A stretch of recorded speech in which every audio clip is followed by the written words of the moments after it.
जय हिंद दोस्तों। जब भारत में अलग अलग साम्राज्य हुआ करते थे, उत्तर भारत में अलग, दक्षिण भारत में अलग, तो जो मंदिर रहा करते थे, मंदिरों को अनुदान मिला करता था, धन से भी, जमीन से भी, जिससे मंदिर की आमदनी चला करती थी। और वो जो आमदनी आती थी मंदिरों में, वो बहुत अच्छे अच्छे काम में काम ली जाया करती थी। मंदिरों में नृत्य कला, शिक्षा, सामाजिक उत्थान, इस तरह के कार्य हुआ करते थे। और मंदिर एक बेसिकली केंद्र हुआ करता था जहां सारा समाज का उत्थान, सारी शिक्षाएं, सारी कलाएं बाहर निकल के आती थी। और क्योंकि राजा का एक तरह से वरद हस्त हुआ करता था, उसकी वजह से उनको कभी धन की किसी तरह की कमी नहीं होती थी। उसकी वजह से क्या अमीर क्या गरीब, हर तरह का बच्चा वहां पे जाके अपनी प्रतिभा के अनुसार सीख सकता था। जैसे जैसे आक्रांता आने लगे, मुस्लिम आक्रांता आने लगे, और बाद में मुसलमानों का शासन हो गया हमारे देश में, तो मंदिर तोड़ दिए गए, सारे मंदिरों का विध्वंस हो गया। खासकर उत्तर भारत के मंदिरों का विध्वंस अधिक हो गया। दक्षिण भारत के मंदिर फिर भी थोड़े बचे रहे, काफी बचे रहे। टीपू सुल्तान जो दक्षिण भारत में राज किया करता था, उसने भी बहुत सारे मंदिरों को तोड़ा। परंतु जब उसके मन में ये पता चला कि मंदिरों के अंदर बहुत धन है और लोग वहां पे बहुत चढ़ावा छोड़ के जाते हैं, तो उसने मंदिरों को तोड़ना बंद कर दिया और वहां के राजस्व को अपने अधिकार में ले लिया। तो वो एक तरह से टीपू सुल्तान की आमदनी का सोर्स बन गया। जब ईस्ट इंडिया कंपनी का राज आया, तो उन्होंने भी ये देखा कि मंदिरों में तो अपार धन आता है, और ये एक राजस्व का, उनका तो सारा मकसद ही लूट का था, तो ये जो एक राजस्व आता है, ये उनके लिए एक बहुत बड़ी आमदनी का सोर्स था। धीरे धीरे उन्होंने नए नए लॉज बनाए। 1863 में खास एक लॉ आया जिसकी वजह से सारे मंदिर अधिकृत कर लिए गए। उसके बाद ये चलता रहा।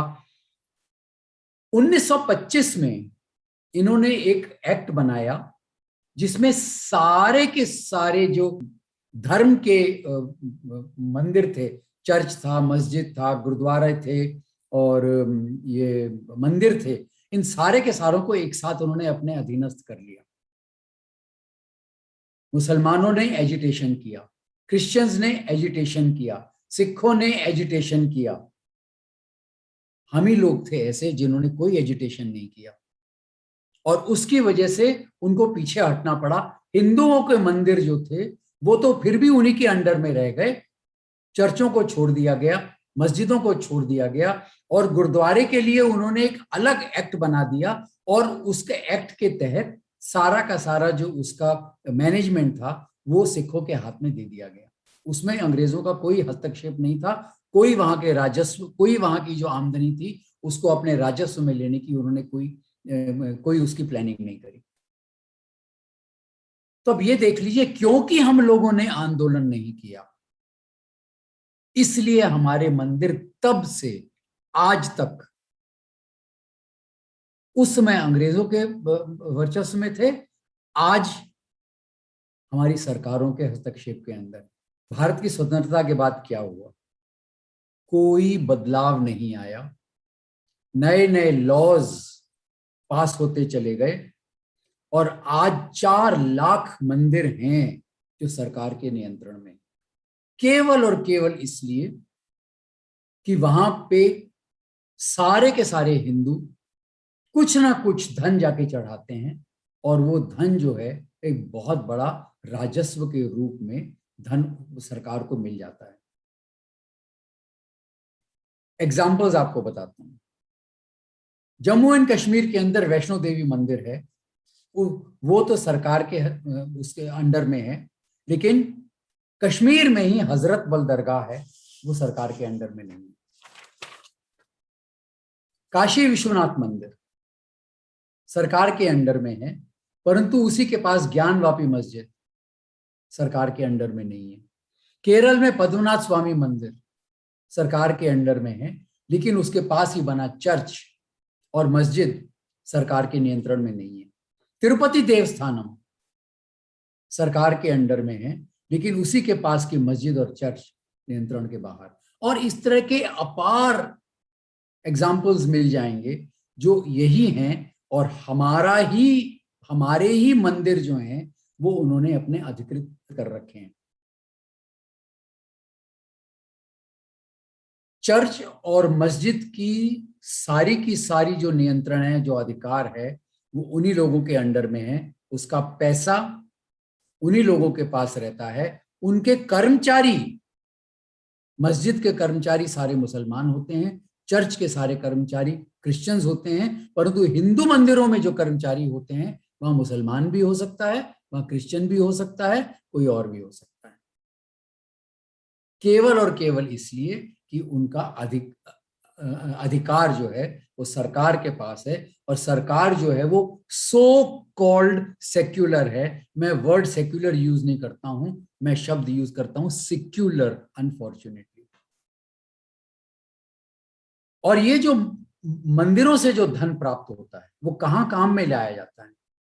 कोई बोले कि भारत के उत्थान के लिए काम में लाया जाता है, फिर भी माना जा सकता है, परंतु ये धन जो है, हिंदू मंदिरों का धन जो है, वो क्रिश्चियंस के चर्चों के लिए, क्रिश्चियंस के उत्थान के लिए, मुसलमानों के मस्जिदों के लिए, मुसलमानों के हज हाउसेस के लिए, मुसलमानों की सब्सिडीज के लिए, इन सब में काम आता है। तो ये क्यों मंदिरों का धन उस जगह में उपयोग किया जाता है? 1951 में Hindu religious and charitable endowment act बनाया मद्रास की, उस समय मद्रास स्टेट ने। सुप्रीम कोर्ट ने उसके प्रावधानों में काफी ऑब्जेक्शंस किए, तो वो एक्ट खत्म कर दिया गया और 8 साल बाद एक नया एक्ट बनाया गया जिसको बोलते हैं Tamil Nadu Hindu religious and charitable endowment act. उसमें कोई खास बदलाव नहीं थे, खाली कुछ भाषा का बदलाव कर दिया गया था। उसके बाद वो वैसा का वैसा आज भी चल रहा है। कोर्ट ने कहा था कि आप केवल अधिकृत कर सकते हो यदि मंदिरों का संचालन गलत तरीके से हो रहा हो, परंतु इन्होंने तो संचालन तो क्या, गलत तरीके का तो एक एग्जाम्पल उनके हाथ में मिल गया। कारण कोई भी रहा हो, संचालन के साथ साथ उन्होंने सारा धन भी लूट लिया। 70 से 80% मंदिर की आय जो है वो सरकार के खजाने में चली जाती है। और इससे प्रभाव क्या पड़ता है? सरकार क्योंकि नियंत्रण करती है, वहां भ्रष्टाचार बहुत होता है। मंदिरों के अंदर मूर्तियों की चोरी, सब लोगों ने सुना है कि मंदिरों की पुरानी पुरानी मूर्तियां चुरा चुरा के विदेश भेज दी जाती हैं, और वहां पे कितने महंगे महंगे दामों में बिकती हैं। और वो पैसा कहाँ जाता है? वो कहीं ना कहीं किसी राजनीतिज्ञ या किसी अफसर के पॉकेट में जाता है। ये बोलते हैं कम से कम नहीं तो हजारों मूर्तियां आज तक मंदिरों की, खासकर पुराने मंदिरों की, चोरी हो चुकी हैं। कहां हैं किसी को पता नहीं। आज फिर भी एक एक करके वो मूर्तियां आ रही हैं, लेकिन कहां हजारों मूर्तियां और कहां एक एक मूर्ति हमको वापस मिल रही है। तिरुपति देवस्थानम में मुझे पता चला 40 कर्मचारी जो हैं वो गैर धर्मों के हैं, हिंदू धर्म के नहीं। लेकिन कभी संभव हो सकता है कि चर्च के अंदर कोई मुसलमान या कोई हिंदू चला जाए, या मतलब कोई कर्मचारी बन जाए, या मस्जिद के अंदर कोई क्रिश्चियन या सिख या हिंदू कर्मचारी बन जाए। 47,000 एकड़ जमीन तमिलनाडु में मंदिरों की सरकार ने अपने अधीन ले ली है, और उसको बेच के क्या किया है किसी को मालूम नहीं। या उस जमीन में अगर कोई डेवलपमेंट किया हो तो ऐसा भी कुछ नहीं, केवल और केवल सरकार का खजाना भरने के लिए उन जमीनों को यूज किया गया। कई पुराने मंदिर जो गरीब मंदिर रह गए, उनमें डेवलपमेंट नहीं हुआ क्योंकि सारा का सारा पैसा फिर से सरकार ने ले लिया। तमिलनाडु के अंदर बताते हैं, मद्रास उच्च न्यायालय ने एक रिपोर्ट मांगी थी तो उनको एक रिपोर्ट तमिलनाडु सरकार ने दी थी, उसमें कहा था 12,000 मंदिरों में कोई पूजा या अनुष्ठान नहीं हो रहा है क्योंकि वहां पे कोई डोनेशन नहीं आता। 34,000 मंदिरों में क्षेत्र के सभी मामलों का प्रबंधन केवल एक ही व्यक्ति करता है। 37,000 मंदिर हैं जिनमें सालाना राजस्व केवल 10,000 रुपए आता है या उससे भी कम आता है। ये सब क्यों है? केवल और केवल इसलिए है कि जब मंदिर का डेवलपमेंट नहीं होगा, मंदिर का मेंटेनेंस नहीं होगा, मंदिर धीरे धीरे खंडहर होते चले जाएंगे, तो लोगों का वहां जाना बंद हो जाएगा। ऐसा अनुमान लगता है कि अगले कुछ ही वर्षों में 12,000 मंदिर और इसी स्थिति में आ जाएंगे, समाप्त हो जाएंगे। हम लोग ये समझते हैं कि बीजेपी सरकार आई है तो बीजेपी सरकार मंदिरों के लिए कुछ करेगी, क्योंकि ये जो अधिग्रहण है सरकार का ये गलत है और ये सब लोग मानते हैं। परंतु उत्तराखंड में बीजेपी सरकार ने मंदिरों को अपने अधिग्रहण में किया है। नहीं बात समझ में आती है, केवल और केवल इसलिए कि वहां पे बहुत अपार धन है। केवल एक मंदिर की अभी तक सुप्रीम कोर्ट से डिसीजन हुआ है, वो मेरे को याद नहीं है केरल में है कि तमिलनाडु में है, जो वहां के जिस राज परिवार ने उस मंदिर को बनवाया था, वो मंदिर उस राज परिवार के सदस्यों को सौंप दिया गया है उसको मेंटेन करने के लिए। आज हमारे यहाँ बहुत एक्टिविस्ट हैं जो मंदिरों को सरकार के अधिग्रहण से छुड़ाने के लिए बहुत रत हैं इसके अंदर। सदगुरु का नाम सबने सुना हुआ है। उसके साथ साथ जे साईं दीपक बहुत अच्छे एडवोकेट हैं, सुब्रमण्यम स्वामी, अश्विनी उपाध्याय, ये सारे के सारे लगे हुए हैं कैसे इन मंदिरों को हम सरकार के अधिग्रहण से छुड़ाएं और हिंदुओं के ही वश में ये मंदिर रहें। दोस्तों, इन सब को हम सबको मॉरल सपोर्ट देना है और ये मॉरल सपोर्ट देने के लिए हमको एक आंदोलन खड़ा करने की जरूरत पड़ सकती है।